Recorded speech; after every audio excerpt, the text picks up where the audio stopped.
So I was given an opportunity today to chat with a to-be mom. She's got one in the oven, and it's a young couple. And there was a lot that um, there's a lot that you just don't even know that you don't know until you know it. I mean, because I know that when my daughter was born, I didn't know what I know now, and I did things that I've learned weren't the best way to do it, right?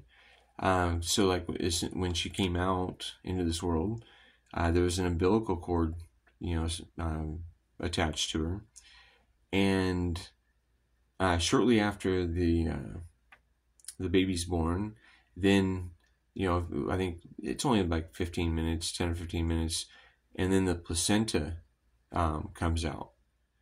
And so one of what you're supposed to do is once that placenta comes out, you should wait until all of the blood from the placenta is absorbed by the baby, right? Because there's a lot of kids that are anemic, which my daughter, within just a week or so of her being born, she turned anemic. I mean, her skin was kind of like yellow, and I mean, it was kind of scary. I mean, like what's going on with our new little baby, right? And she was sick often. I mean, she was having to go to the doctor a little more often than I think a little person should have to be going to a doctor. And so what I've learned now is that you're supposed to wait, for all that blood to be absorbed. But what I've also learned is that it's highly profitable for certain people that are aligning the placentas that have a lot of blood in it, because that blood contains like a higher level of stem cells, right? And so when we start looking at the value of blood, we start to wonder, it's like, well, why were they wanting, why were they wanting me to cut that cord so quickly? I mean, right away they offered for me to, or they pinched off each side of the I just had it the tube, the umbilical cord. They pinched off a section about 2 inches apart, and then they handed me a pair of scissors. And I was thinking, I'm like, oh wow, okay, and so I cut it. But now looking back, I'm like, well, I think I would have much rather my daughter had that blood than somebody in Hollywood who can afford it, right?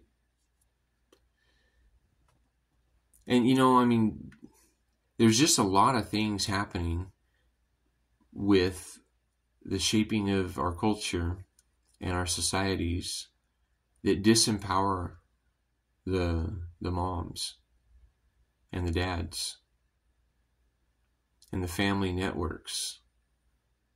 Because if we were in a healthy family type system, so the couple, they get pregnant, right?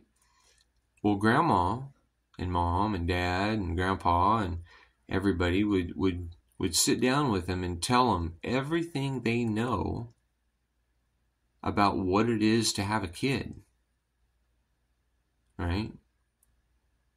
But the problem is there's a lot of people who are in ignorance of how the whole processes happen. I mean, I was explaining, just kind of making light of what a child is, but I said, babies are just little parasites. You've got the sperm that goes in and fertilizes the egg, and it becomes like a tick, and it attaches into you and starts sucking off your blood. And I said, at least it's going to be something pretty cute, so that's why you don't rip it off and burn it. But then I had to remind him that some people do, even though it is an opportunity of life and stuff. And I'm not blaming anybody for their choices, because those choices, if they're a hard one, they're often made while you're struggling, right? You don't have the security in your life to feel that that's something that you can give attention and energy to. It's a hard decision. People are acting like it's just like something people go do, like getting a soda down at the 7-Eleven. It's a difficult decision to do things like that. But that's where our society is made in a way that there's a lot of stress and struggle. And that same blood that was available in the placenta is also available as an embodiment of a fetus.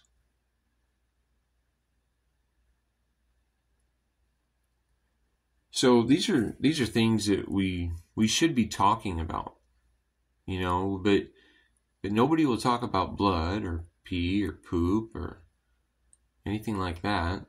We're too busy with talking about the Seahawks or what's on television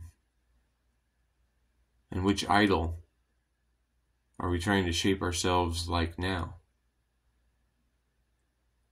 We have to realize that media, MEDEA, is phonetically the same as media, like NBC and Fox or CNN. Did you know that Fox, phonetically FAUX, means fake?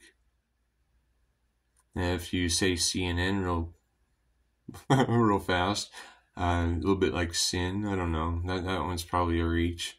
But the television programming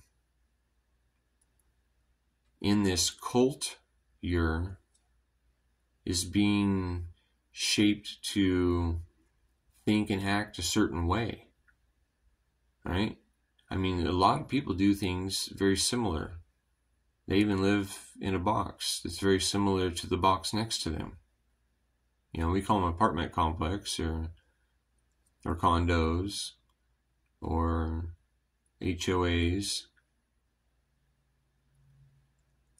But all of these things have us feeding our time and energy to them every day because they're expensive to maintain.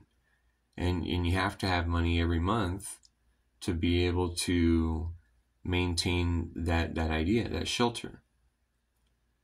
So anyway, yeah. And that's what I have to say about that.